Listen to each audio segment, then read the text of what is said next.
Kag sa numero 1 sa mga balita subong nga adlaw.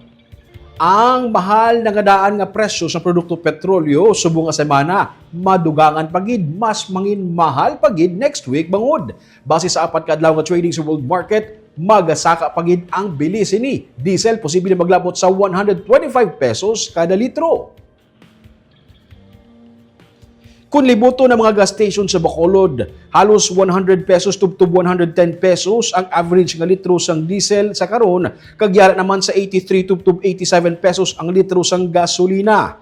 Base sa apat ka adlaw nga trading sa world market, yara sa average nga 10 pesos o kung 10 ka pesos ang idugang pagid sa bili sa kada litro sang diesel. Kag dugang nga 7 pesos sa gasolina, kag dugang nga 13 pesos sa kada litro sang kerosene. Pero may ginatawag pagid nga risk premium nga yara sa 4 tubtub 5 ka pesos nga idugang diri. Bot silingon, kung 110 pesos ang per liter sang diesel subong, sa marason nga semana magasaka ini siya 125 kada litro. Sa gasolina naman, kunyara sa 83 pesos ang litro subong, manginhalos 1 ka pesos na ang litro sa Martes. Holiday subong adlaw kag long weekend pero ang daranon sa Bacolod, hawan-hawan kag halos wala sa mga salakyan.